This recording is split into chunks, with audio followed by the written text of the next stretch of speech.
Am I the only one that thought this part was completely unnecessary? Like, dude, chill.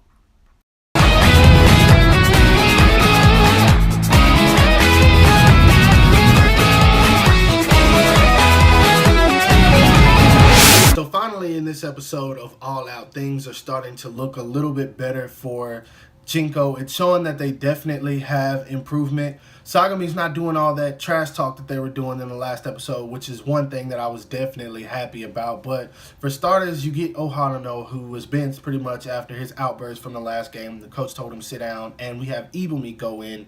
We got Gion, who's a little bit jealous, but I mean, he says, hey, it's for the best. So once he goes in, Ebumi just dominates, and Matsu assigns him as winger, which is his favorite position, I'm supposing. But they kick off the ball to Sagami, and Hana's about to catch it, and he's looking real confident, like, I got this, I'm going to take care of it. But from this moment on, for the rest of this episode, it just switches up for Hana, because you see Ebumi come out of nowhere to catch the ball from him, and he, like, when he jumps up, Hana looks up and he sees Ebumi right in front of him, and he just, like, Ebumi knees him, like, in the throat, in the chin, I don't know, but he took him down completely. He gets the ball, and he immediately scores a try, and I think Hana was just, like, completely not expecting it, because he had this look of fear after it was over, and Ebumi just looks back at him and gives you that creepy look that I showed you guys at the very beginning of the video.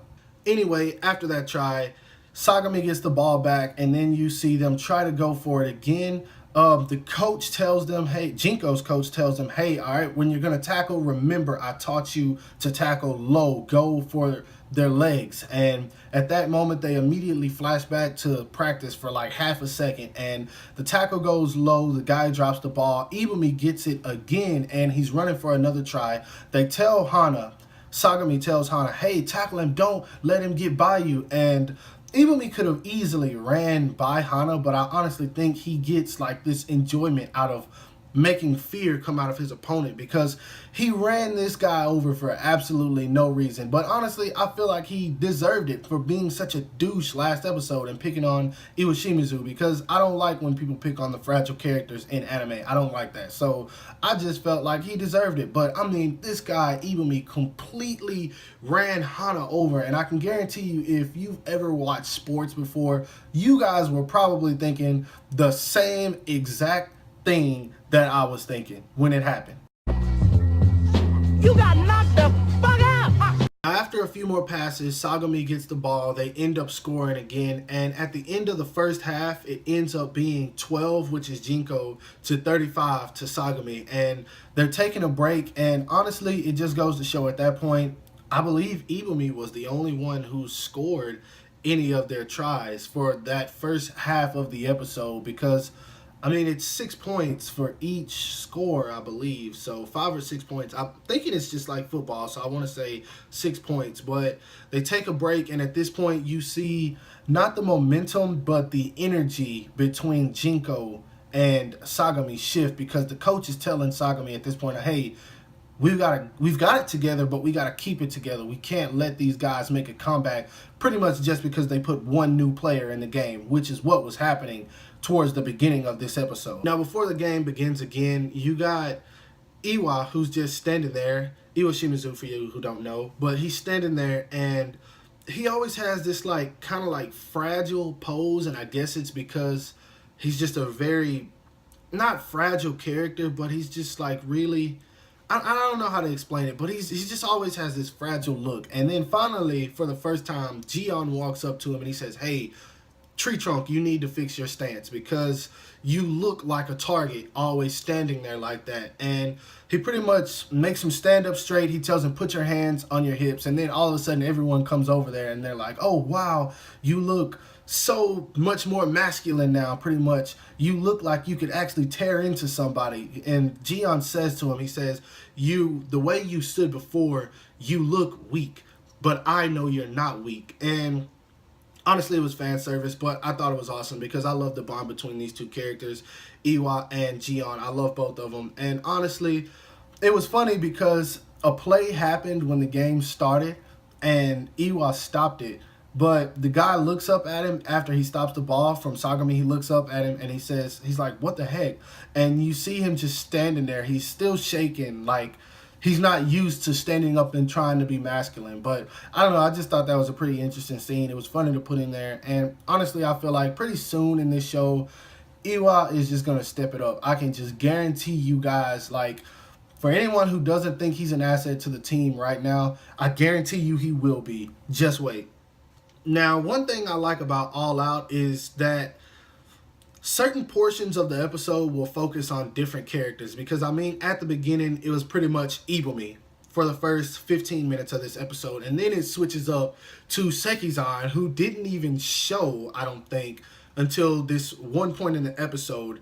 Once the second half starts, he's going for the ball, and he gets kicked in the face, like, it looks horrible. He's bleeding like all down here. And I was like, holy crap. And the guy says, hey, I'm sorry. Are you okay? And Sekizan just gives this like mischievous kind of smile. And he says, oh yeah, I'll be back.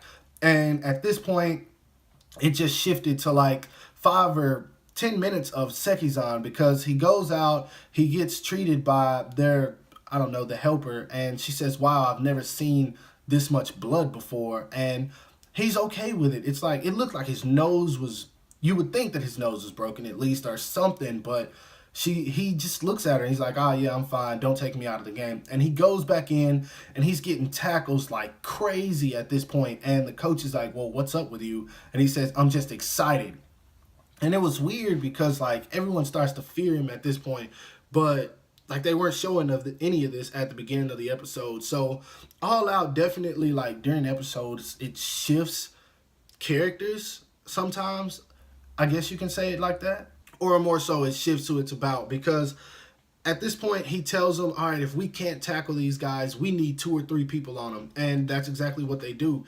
They start tackling single guys with more than one. You see 2 people on one guy, and then there was one point where it was 2 people on a guy, and then Sekizan comes in and he just tears through this guy. And we get to see the advisor who's watching the game. He looks at it and he kind of freaks out because he's like, this isn't rugby. I don't know what he meant by that, but it shows this small flashback of him where he was trying to get along with the rugby team, which makes up for what happened in the last episode when Shingo told him, all right, you need to help your team out. You need to give them the spirit. You need to give them the ready, set, go was his exact words. But it shows that when he was trying to do that before, he read the rules of rugby. He wanted to help out the teams, but he didn't.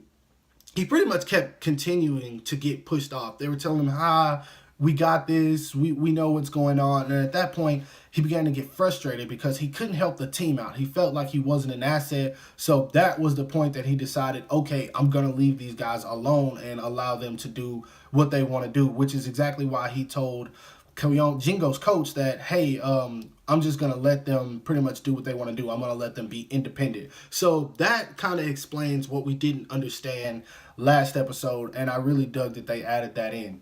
That said, it goes to the end of the advisor's flashback, and he says that pretty much I have not watched a game of rugby at this school since Sekizan was a first year, and I believe he's probably a third year now. I think that's what they said he is. But yeah, he says, I haven't watched a game since they were first years, which means he hasn't been on the field in a while. He hasn't paid these kids any attention, and now he's feeling the energy of it, and I think he's really starting to enjoy it, and I'm pretty sure he's definitely gonna stay the advisor. I doubt it's just gonna be for like 1 or 2 episodes and then he goes back to his office. So I'm thinking that's who it's gonna be. It's gonna be Shingo and it's gonna be the advisor. I don't know his name just yet. I'm still bad with names. I watch so much anime, but yeah, I'm pretty sure he's gonna stick around, and I feel like that'll be great. I feel like his character, once he grows enough to where he's confident enough to speak to everyone with his ideas, that's when he is going to just become who he is. Because there was one part in the episode where it was a false play. I think someone touched the ball that wasn't supposed to touch it on a particular play, and he was getting ready to say something, and you see the coach look over at him like, oh, you you wanted to say something, didn't you? But he didn't say it. So I feel like once he gets confident enough, he's going to open up, he's going to bring new ideas to the table, and he's just going to become a very awesome character to help out this team in their victories for trying to get to Hanazozo. So yeah, with that said, the episode ended Hana getting his hands on the ball, and he kicks it, it goes right out of bounds, and then it's over. So pretty good episode in my opinion. Way better than the last, because I was frustrated watching the last episode because like Sagami is just a team full of trash talkers, and it was kind of pissing me off because like, oh my god, is this really how you guys are gonna play? Like, come on now. But great episode once again. Highly, highly, highly, highly, highly recommended. If you haven't started this anime, it's 9 episodes, and go check it out. And please don't forget to give this video a thumbs up. I really appreciate that, while subscribing to my channel and follow me on everything that you see listed below. And as always, I'm Animated Heroes, and I'll talk to you guys later. Peace.